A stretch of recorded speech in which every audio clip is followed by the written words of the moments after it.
നമസ്കാരം, എല്ലാവർക്കും സ്വാഗതം. ഇന്നത്തെ ഡെയിലി അപ്ഡേറ്റ്സിലേക്ക്. ഇന്ന് 2026 ജൂൺ മാസം 2-ാം തീയതി ചൊവ്വാഴ്ച. ഇന്നത്തെ ഏറ്റവും പ്രധാനപ്പെട്ട വാർത്താ അപ്ഡേറ്റുകളും നാളെയും വരും ദിവസങ്ങളിൽ നിങ്ങൾ അറിഞ്ഞിരിക്കേണ്ട, ശ്രദ്ധിക്കേണ്ട വളരെ പ്രധാനപ്പെട്ട അപ്ഡേറ്റുകൾ, അറിയിപ്പുകളൊക്കെ എന്തൊക്കെയെന്നാണ് ഡെയിലി അപ്ഡേറ്റ്സ് നിങ്ങളുമായിട്ട് ഷെയർ ചെയ്യുന്നത്. എല്ലാ പ്രേക്ഷകരും പൂർണ്ണമായിട്ട് ഈ അപ്ഡേറ്റുകൾ ശ്രദ്ധിക്കുക. നിങ്ങളെല്ലാവരും വീഡിയോ ഒന്ന് ലൈക്ക് ചെയ്ത് എല്ലാ പ്രേക്ഷകരിലേക്ക് മറക്കാതെ ഷെയർ ചെയ്യണം. നമ്മുടെ വാട്സപ്പ് ഗ്രൂപ്പിൽ ജോയിൻ ചെയ്യുക. വാർത്തകളും അറിയിപ്പുകളും എല്ലാ ദിവസവും കൃത്യമായി നിങ്ങൾക്ക് വാട്സപ്പ് ഗ്രൂപ്പിൽ ലഭ്യമാകുന്നതാണ്.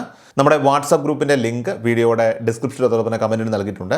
സോ എല്ലാ പ്രേക്ഷകരും മറക്കാതെ ഏതെങ്കിലും ഒരു ഗ്രൂപ്പിൽ ജോയിൻ ചെയ്യുക. വാർത്തകൾ എല്ലാവരിലേക്കും ഷെയർ ചെയ്യുക. ഏറ്റവും ആദ്യത്തെ പ്രധാനപ്പെട്ട വാർത്താ അപ്ഡേറ്റ്. രാജ്യത്ത് ജൂൺ 1-ാം തീയതി മുതൽ ATM വഴിയുള്ള പണമിടപാടുകൾക്ക് പുതിയ നിയന്ത്രണം ഏർപ്പെടുത്തുകയാണ്. UPI ഉപയോഗിച്ച് ATMകളിൽ നിന്നും QR കോഡ് സ്കാൻ ചെയ്ത് പണം പിൻവലിക്കുന്ന ഇടപാടുകളെയും ഇനി മുതൽ ബാങ്കുകൾ പ്രതിമാസം അനുവദിക്കുന്ന 5 സൗജന്യ ATM ഇടപാടുകളുടെ പരിധിയിൽ ഉൾപ്പെടുത്തും. ഈ നിശ്ചിത പരിധി കഴിഞ്ഞുള്ള UPI വഴിയുള്ള ഓരോ ATM പിൻവലിക്കലുകൾക്കും ഡെബിറ്റ് കാർഡുകൾക്ക് ബാധകമായതുപോലെ ബാങ്കുകൾ ഉപഭോക്താക്കളിൽ നിന്നും പ്രത്യേക സർവീസ് നിരക്കുകൾ ഈടാക്കുന്നതായിരിക്കും. ഇതിനൊപ്പം തന്നെ വ്യാജ പേരുകളും QR കോഡുകളുമൊക്കെ തന്നെ ഉപയോഗിച്ച് ജനങ്ങളെ പറ്റിക്കുന്ന സാമ്പത്തിക തട്ടിപ്പുകൾക്ക് തടയിടാനായിട്ട് UPI പണമിടപാടുകളിൽ വലിയൊരു സുരക്ഷാ മാറ്റം കൂടി ജൂൺ 1 മുതൽ പ്രാബല്യത്തിൽ വരികയാണ്. പുതിയ നിയമപ്രകാരം ഒരാൾക്ക് പണം അയക്കുമ്പോഴോ QR കോഡ് സ്കാൻ ചെയ്യുമ്പോഴോ അവർ ആപ്പിൽ നൽകിയിട്ടുള്ള വ്യാജ പേരുകൾക്ക് പകരം ബാങ്ക് അക്കൗണ്ടിൽ രജിസ്റ്റർ ചെയ്തിട്ടുള്ള ഔദ്യോഗികവും അതോടൊപ്പം തന്നെ യഥാർത്ഥവുമായിട്ടുള്ള പേര് മാത്രമേ ഇനി സ്ക്രീനിൽ തെളിയുകയുള്ളൂ. പണം സ്വീകരിക്കുന്ന ആളുകളുടെ കൃത്യമായ വിവരങ്ങൾ മുൻകൂട്ടി കണ്ട് ഉറപ്പുവരുത്താനായിട്ട് സഹായിക്കുന്നതിലൂടെ തെറ്റായ അക്കൗണ്ടുകളിലേക്ക് പണം മാറിപ്പോകുന്നതും UPI വഴിയുള്ള ഡിജിറ്റൽ തട്ടിപ്പുകളും ഒരു പരിധിവരെ തടയാനായിട്ട് ഇതിലൂടെ സാധിക്കും. അടുത്ത പ്രധാനപ്പെട്ട വാർത്താ അപ്ഡേറ്റ്. വളരെ സുപ്രധാനമായിട്ടുള്ള നിയമസഭാ സമ്മേളനം ഇന്ന് ആരംഭിക്കുകയാണ്. സ്കൂൾ പ്രവേശനോത്സവം പ്രമാണിച്ച് ഇന്നത്തേക്ക് മാറ്റിവെച്ച സമ്മേളനത്തിൽ ഇന്ന് തന്നെ ഡെപ്യൂട്ടി സ്പീക്കറെ തിരഞ്ഞെടുക്കും. കൂടാതെ ഗവർണറുടെ നയപ്രഖ്യാപന പ്രസംഗത്തിന്മേലുള്ള നന്ദിപ്രമേയ ചർച്ചയും ഇന്നു മുതൽ ആരംഭിക്കുന്നതാണ്. കേരളമേറെ പ്രതീക്ഷയോടെ കാത്തിരിക്കുന്ന ബജറ്റ് അവതരണം ഈ മാസം 19-ാം തീയതി നടക്കും. മുൻപ് പ്രഖ്യാപിച്ച 5 ഗ്യാരണ്ടികളിൽ ഏതെല്ലാം നടപ്പിലാകും, അതോടൊപ്പം തന്നെ സ്ത്രീ സുരക്ഷാ പെൻഷൻ ലഭിക്കുമോ തുടങ്ങിയ നിരവധി ചോദ്യങ്ങൾക്കുള്ള ഉത്തരം ഈ ബജറ്റിൽ ഉണ്ടാകും എന്നാണ് പ്രതീക്ഷിക്കുന്നത്. ഇതിൽ ഏറ്റവും പ്രധാനപ്പെട്ടത് ഈ മാസം 15-ാം തീയതി മുതൽ സ്ത്രീകൾക്ക് KSRTC ബസ്സിൽ സൗജന്യ യാത്ര ആരംഭിക്കുകയാണ് എന്നതാണ്. ടൂറിസ്റ്റ് ബസ്സുകൾ, അതോടൊപ്പം തന്നെ AC ബസ്സുകൾ, അന്തർ സംസ്ഥാന ബസ്സുകൾ എന്നിവയൊഴികെ കേരളത്തിനുള്ളിൽ സർവീസ് നടത്തുന്ന എല്ലാ KSRTC ബസ്സുകളിലും സംസ്ഥാനത്തെ മുഴുവൻ സ്ത്രീകൾക്കും യാത്ര പൂർണ്ണമായിട്ടും സൗജന്യമായിരിക്കും എന്ന് സർക്കാർ അറിയിച്ചിട്ടുണ്ട്. മറ്റൊരു പ്രധാനപ്പെട്ട പ്രഖ്യാപനം, അത് ഉമ്മൻചാണ്ടിയുടെ പേരിൽ ഒരു കുടുംബത്തിന് പ്രതിവർഷം 25 ലക്ഷം രൂപയുടെ ചികിത്സാ ധനസഹായം ഉറപ്പു നൽകുന്ന സൗജന്യ ഇൻഷുറൻസ് പദ്ധതിയാണ്. ഭരണം മാറിയ പശ്ചാത്തലത്തിൽ മുഖ്യമന്ത്രിയും ധനമന്ത്രിയുമായിട്ടുള്ള VD സതീശനാണ് ഇത്തവണത്തെ സമ്പൂർണ്ണ ബജറ്റ് അവതരിപ്പിക്കുന്നത്. മുൻ ധനമന്ത്രി KN ബാലഗോപാൽ ജനുവരി, ഫെബ്രുവരി മാസങ്ങളിൽ ഇടക്കാല ബജറ്റ് അവതരിപ്പിച്ചിരുന്നു. ക്ഷേമ പെൻഷൻ 3000 രൂപയാക്കി ഉയർത്തുമെന്ന പ്രഖ്യാപനത്തിൻ്റെ ആദ്യഘട്ടമായിട്ട് 100 രൂപയുടെയോ 200 രൂപയുടെയോ വർധനവ് ഈ ബജറ്റിൽ നമുക്ക് പ്രതീക്ഷിക്കാം. അതല്ലെങ്കിൽ ഒറ്റയടിക്ക് 3000 രൂപയാക്കി ഉയർത്തുന്ന ഒരു സർപ്രൈസ് ഗിഫ്റ്റ് ഉണ്ടാകുമോ എന്നും നമ്മൾ വളരെ ആകാംക്ഷയോടെ കാത്തിരിക്കുകയാണ്.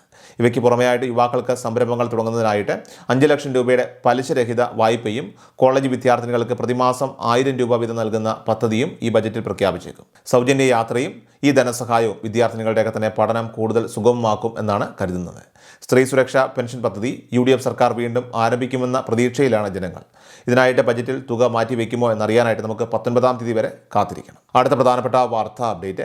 പാചകവാതക സിലിണ്ടറുകളുടെയൊക്കെ തന്നെ വില ജൂൺ 1 മുതൽ വീണ്ടും വർദ്ധിപ്പിച്ചു. 19 കിലോഗ്രാം വാണിജ്യ സിലിണ്ടറുകളുടെയൊക്കെ തന്നെ വില 42 രൂപ വർദ്ധിപ്പിച്ച് 3113 രൂപ 50 പൈസയാക്കി. ഇതോടെ കൊച്ചിയിൽ വാണിജ്യ സിലിണ്ടറിൻ്റെ വില 3131 രൂപയായിട്ട് ഉയർന്നു. 5 കിലോയുടെ ഫ്രീ ട്രേഡ് LPG FTL സിലിണ്ടറുകളുടെയൊക്കെ തന്നെ വിലയിലും 11 രൂപയുടെ വർധനവ് ഇന്ന് മുതൽ തന്നെ പ്രാബല്യത്തിൽ വന്നിട്ടുണ്ട്.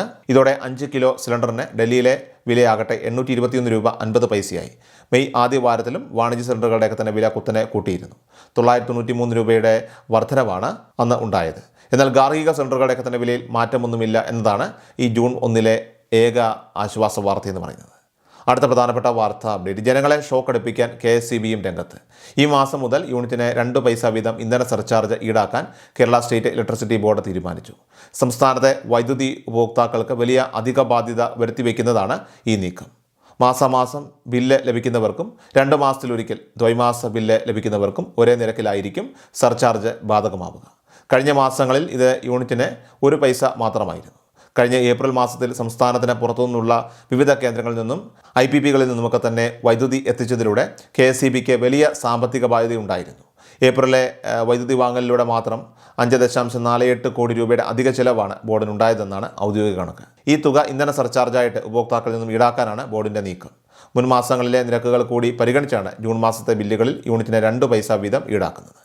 അടുത്ത പ്രധാനപ്പെട്ട വാർത്താ അപ്ഡേറ്റ്. സംസ്ഥാനത്തെ സ്ത്രീ സുരക്ഷാ പെൻഷൻ പദ്ധതിയുമായി ബന്ധപ്പെട്ട വളരെ പ്രധാനപ്പെട്ട ചില വിവരങ്ങളാണ് ഇപ്പോൾ പങ്കുവയ്ക്കുന്നത്. നിലവിൽ ഈ പദ്ധതിയുടെ 2 ഗഡുക്കൾ കുടിശ്ശികയായിരിക്കുകയാണ്. ഏപ്രിൽ മാസത്തിൽ ഇലക്ഷൻ പശ്ചാത്തലം ആയതുകൊണ്ട് തന്നെ ആനുകൂല്യ വിതരണം നടന്നിരുന്നില്ല. ഒപ്പം മെയ് മാസത്തെ ധനസഹായവും ഇതുവരെ വിതരണം ചെയ്തിട്ടില്ല. ഇതോടെ പദ്ധതി പൂർണ്ണമായിട്ട് നിർത്തലാക്കപ്പെടുമോ എന്ന് ആശങ്കപ്പെട്ട ഒരുപാട് ആളുകൾ നമ്മളോട് ചോദ്യങ്ങളൊക്കെ തന്നെ സംശയങ്ങൾ ചോദിക്കാറുണ്ട്. എന്നാൽ ആശങ്കപ്പെടേണ്ടതില്ല. ഈ പദ്ധതി കൂടുതൽ കാര്യക്ഷമമായി തന്നെ മുന്നോട്ട് കൊണ്ടുപോകുമെന്നാണ് ഉദ്യോഗസ്ഥരുടെ ഭാഗത്തു നിന്ന് ലഭിക്കുന്ന സൂചന. ജൂൺ 19-ാം തീയതിയാണ് സംസ്ഥാന ബജറ്റ്. ഈ പദ്ധതിയുമായി ബന്ധപ്പെട്ട പുതിയ ചില പ്രഖ്യാപനങ്ങളും പരിഷ്കാരങ്ങളും ഈ ബജറ്റിൽ ഉണ്ടായേക്കുമെന്ന് നമുക്ക് പ്രതീക്ഷിക്കാം. നിലവിൽ 16 ലക്ഷത്തോളം വരുന്ന സജീവ ഗുണഭോക്താക്കളാണ് ധനസഹായത്തിന് അർഹത നേടിയവരായിട്ട് ഈ പദ്ധതിയിലുള്ളത്. എന്നാൽ ആകെ അപേക്ഷകരുടെ എണ്ണം 18 ലക്ഷത്തോളമാണ്. മുൻ സർക്കാർ ഏകദേശം 30 ലക്ഷത്തോളം പേരെ ലക്ഷ്യമിട്ട് ആരംഭിച്ച ഒരു പദ്ധതിയായിരുന്നു സ്ത്രീ സുരക്ഷാ പെൻഷൻ പദ്ധതി. ഇതിൽ ആവശ്യമായിട്ടുള്ള മാറ്റങ്ങളും പുതിയ പരിഷ്കാരങ്ങളും വരുത്തിയായിരിക്കും UDF സർക്കാർ ഇത് നടപ്പിലാക്കുക. നിരവധി ബുദ്ധിമുട്ടുകൾ സഹിച്ചാണ് സാധാരണക്കാരായിട്ടുള്ള സ്ത്രീകൾ ഈ പദ്ധതിയിലേക്ക് അപേക്ഷ സമർപ്പിച്ചിട്ടുള്ളത്. അതുകൊണ്ട് തന്നെ സ്ത്രീകളെ സംബന്ധിച്ച് ഇത്രയധികം പ്രയോജനപ്പെടുന്ന ഇത്തരം ക്ഷേമ പദ്ധതികൾ ഉറപ്പായിട്ട് തുടരുമെന്ന് തന്നെയാണ് പുതിയ സർക്കാരും അറിയിച്ചിട്ടുള്ളത്. കുടിശ്ശികയായിട്ടുള്ള തുകയുടെ വിതരണവുമായി ബന്ധപ്പെട്ട ഔദ്യോഗികമായിട്ടുള്ള അറിയിപ്പ് ബജറ്റിന് മുൻപ് തന്നെ ഉണ്ടായേക്കുമെന്നാണ് ഇപ്പോൾ ലഭിക്കുന്ന വിവരം. തുടർന്നുള്ള എല്ലാ അപ്ഡേറ്റുകളും കൃത്യസമയത്ത് അറിയാനായിട്ട് നമ്മുടെ ചാനൽ ഇപ്പോൾ തന്നെ മറക്കാതെ സബ്സ്ക്രൈബ് ചെയ്യുക, ഫോളോ ചെയ്യുക. അടുത്ത പ്രധാനപ്പെട്ട വാർത്താ അപ്ഡേറ്റ്. സംസ്ഥാനത്ത് ജൂൺ മാസത്തെ റേഷൻ വിതരണം ഇന്ന് ജൂൺ 2-ാം തീയതി മുതൽ ആരംഭിക്കുകയാണ്. മുൻ മാസങ്ങളിലേതുപോലെ തന്നെ എല്ലാ റേഷൻ കാർഡുകൾക്കുമുള്ള ആനുകൂല്യങ്ങളാണ് ഈ മാസവും ക്രമീകരിച്ചിരിക്കുന്നത്. മുൻഗണനാ വിഭാഗത്തിൽപ്പെട്ട മഞ്ഞ, പിങ്ക് റേഷൻ കാർഡ് ഉടമകൾക്ക് സൗജന്യമായി തന്നെ ഭക്ഷ്യവിഹിതം കൈപ്പറ്റാം. മുൻഗണനേതര സബ്സിഡി നീല വിഭാഗത്തിലെ കാർഡുകൾക്ക് ആളൊന്നിന് 2 കിലോ വീതം ഭക്ഷ്യധാന്യം കിലോയ്ക്ക് 4 രൂപ നിരക്കിലും അതോടൊപ്പം തന്നെ 4 പാക്കറ്റ് വരെ ആട്ടയും വാങ്ങാൻ സാധിക്കും. ഇനി വെള്ള കാർഡുകൾക്ക് മുൻഗണനേതര നോൺ സബ്സിഡി വിഭാഗത്തിൽപ്പെടുന്ന കാർഡുകൾക്ക് ഈ പ്രാവശ്യം 4 കിലോ അരി അത് കിലോയ്ക്ക് 10 രൂപ 90 പൈസ നിരക്കിലും ബ്രൗൺ അതായത് NPI കാർഡുകൾക്ക് 2 കിലോ ഭക്ഷ്യധാന്യവും ലഭിക്കുന്നതായിരിക്കും. ചുരുക്കത്തിൽ മുൻപ് ലഭിച്ചിരുന്നത് പോലെ തന്നെയുള്ള ആനുകൂല്യങ്ങളാണ് ഈ മാസവും ലഭ്യമാവുക.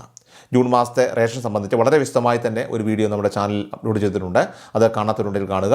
നിങ്ങൾക്ക് നമ്മുടെ ചാനലിൻ്റെ ഷോർട്സ് സെക്ഷനിൽ ഈ വീഡിയോ കാണാൻ സാധിക്കുന്നതാണ്. ഇനി മറ്റൊരു പ്രധാനപ്പെട്ട കാര്യം കൂടി ശ്രദ്ധിക്കേണ്ടതായിട്ടുണ്ട്.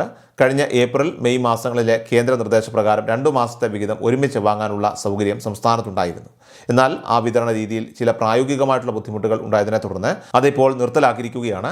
പുതിയ തീരുമാനപ്രകാരം ഇനി മുതൽ ഓരോ മാസത്തെയും വിഹിതം അതാത് മാസം തന്നെ വാങ്ങി തീർക്കേണ്ടതാണ്. റേഷൻ ആനുകൂല്യങ്ങൾ കൈപ്പറ്റുന്നവർ ഈ കാര്യങ്ങളൊക്കെ തന്നെ പ്രത്യേകം ശ്രദ്ധിക്കുക. ഏറ്റവും അവസാനമായിട്ട് സംസ്ഥാനത്തെ സ്വർണ്ണവില പരിശോധിച്ചാൽ സംസ്ഥാനത്ത് ജൂൺ ആദ്യ ദിനത്തിൽ സ്വർണ്ണവിലയിൽ ഇടിവ് രേഖപ്പെടുത്തി. ഇന്നലെ തിങ്കളാഴ്ച ജൂൺ 1-ാം തീയതി 22 കാരറ്റ് സ്വർണ്ണത്തിന് ഗ്രാമിന് 75 രൂപ കുറഞ്ഞ് 14,320 രൂപയും പവന് 600 രൂപ കുറഞ്ഞ് 1,14,560 രൂപയിലുമാണ് വ്യാപാരം പുരോഗമിച്ചത്. സോ ഡെയിലി അപ്ഡേറ്റ്സ് പൂർണ്ണമാവുകയാണ്. എല്ലാവരിലേക്കും നിങ്ങൾ ഈ അപ്ഡേറ്റ്സ് ഇപ്പോൾ തന്നെ ഷെയർ ചെയ്യുക. നമ്മുടെ വാട്സപ്പ് ഗ്രൂപ്പിൽ ജോയിൻ ചെയ്യുക. വാർത്തകളും അറിയിപ്പുകളും എല്ലാ ദിവസവും കൃത്യമായി നിങ്ങൾക്ക് വാട്സപ്പ് ഗ്രൂപ്പിൽ ലഭ്യമാകുന്നതാണ്. നമ്മുടെ വാട്സപ്പ് ഗ്രൂപ്പിൻ്റെ ലിങ്ക് വീഡിയോയുടെ ഡിസ്ക്രിപ്ഷനിൽ കമൻറ്റിൽ നൽകിയിട്ടുണ്ട്. എല്ലാ പ്രേക്ഷകരും മറക്കാതെ ഏതെങ്കിലും ഒരു ഗ്രൂപ്പിൽ ജോയിൻ ചെയ്യുക. വാർത്തകൾ എല്ലാവരിലേക്കും ഷെയർ ചെയ്യുക. വീഡിയോ ഡെയിലി അപ്ഡേറ്റ്സുമായിട്ട് നമുക്ക് നാളെ കാണാം. അതുവരേക്കും നന്ദി, നമസ്കാരം. കൃഷൽ മീഡിയ എല്ലാ ദിവസവും വാർത്തകളും അറിയിപ്പുകളും ഡെയിലി അപ്ഡേറ്റ്സും ലഭിക്കാൻ ഇപ്പോൾ തന്നെ ചാനൽ സബ്സ്ക്രൈബ് ചെയ്യുക, ഫോളോ ചെയ്യുക. നിങ്ങളുടെ ലൈക്കും ഷെയർ നൽകി ഞങ്ങളെ സപ്പോർട്ട് ചെയ്യുക. നിങ്ങളുടെ അഭിപ്രായങ്ങൾ കമന്റ് ബോക്സിൽ രേഖപ്പെടുത്തുക.